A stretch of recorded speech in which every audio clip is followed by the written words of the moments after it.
दोस्तों अभी मैं खरखाई नदी पे हूँ और ये जगन्नाथ घाट के पास सरायकला में है। दोस्तों कहते हैं कि धीरे धीरे जैसे जैसे समय बीतते जा रहा है नदी अपना अस्तित्व खोते जा रही है।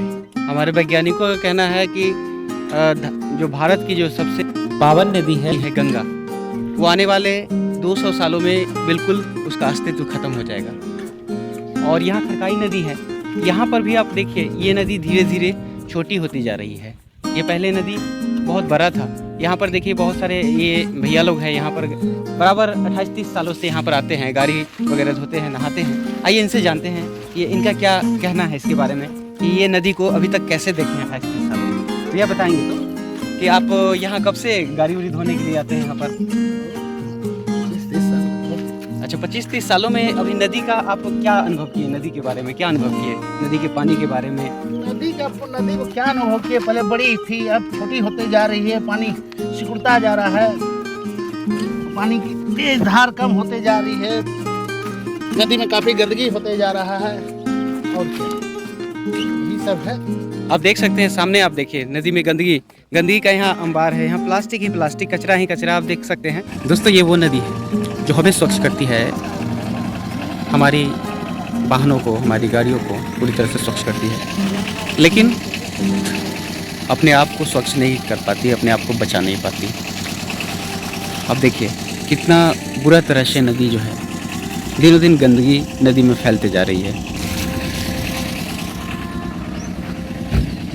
देखिए बड़ी गौर से देखिए आप, कितना गंदगी है यहाँ पर नदी किनार में, जो गंदगी फैला हुआ है।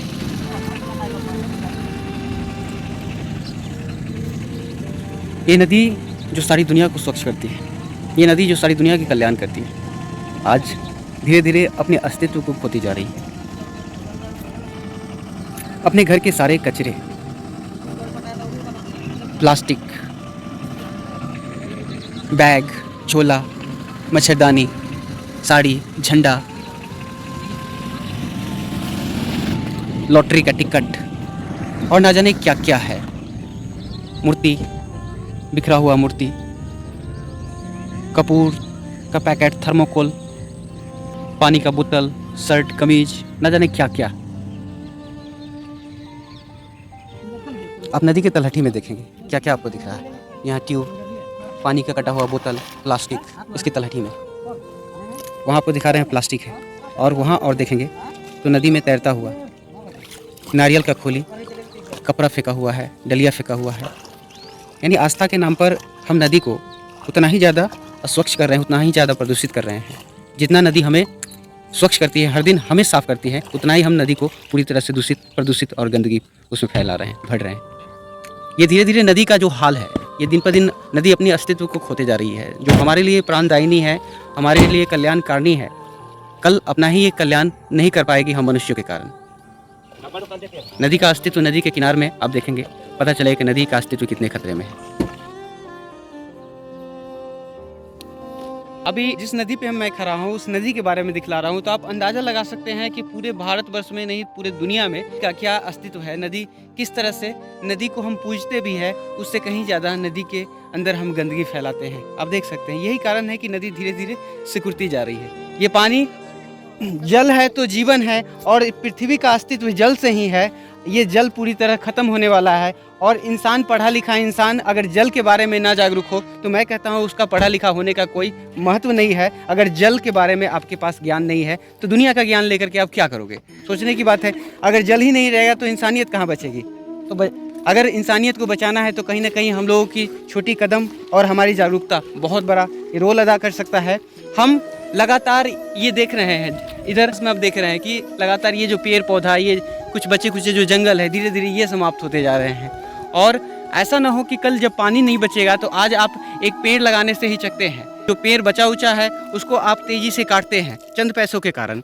और ऐसा ना हो कि जब पानी ही नहीं बचेगा तो ये पेड़ तो स्वतः ही सूखने लगेंगे और तब जाकर के आपकी जब आंखें खुलेगी उस समय तक बहुत देर हो जाएगी, शायद आप कुछ नहीं कर सकेंगे मरने के अलावा। जैसे कोविड में आपने देखा था कि एक लाश उठता था, दूसरा फिर तैयार रहता था, तीसरा तैयार रहता था, उसके परिजन भी उसको छूने तक नहीं आते थे। तो ऐसी स्थिति आपके सामने कोरोना ने दिखलाया है। और फिर भी अगर हम नदी को इसी तरह से हमारी गलती के कारण नदी छोटी होते जा रही है, तो ये कितनी बड़ी अपने आप में भयानक और ये चिंता का विषय है। आप लोग सोचिए, और सोच करके हम और भी दिन आएंगे। यहाँ ज़रूरत है कि सरायकला घाट पे अभी हम सब मिल कर के, नहीं तो ये जितना जो देख रहे हैं बोतल, शीशी, कचरा, ये सबको एक अभियान चलाए, सप्ताह में, महीना में एक बार सभी लोग निकल के आए, इसको थोड़ा सफाई करें, तब जा कर के नदी का कहीं ना कहीं और अधिक से अधिक, यहाँ पर जैसे आपको दिखा रहे हैं ये पीपल का पेड़ जो छठ घाट के तौर पे उस समय मैंने लगाया था, आज देखिए इतना बड़ा हो गया है। लेकिन आप लोग का अगर योगदान रहेगा तो नदी के आसपास पेड़ ही पेड़ अगर होगा तभी जाके नदी बचेगा, नहीं तो नदी बचने का नहीं है। इसे बचाने के लिए कुछ तो हम प्रयास कर ही सकते हैं। क्या सर, क्या आपका क्या कहना है? एकदम जो बोल रहे हैं एकदम सही बोल रहे हैं। और किसी दिन अगर आपको फुर्सत मिलता है तो एक दिन आते हैं, बढ़िया से सफाई करते हैं। हाँ, बिल्कुल बिल्कुल। चलिए, धन्यवाद। हम लोग सब टाइम रेडी रहते हैं। चलिए बहुत बहुत धन्यवाद आपका। दिग्विजय भारत अभियान।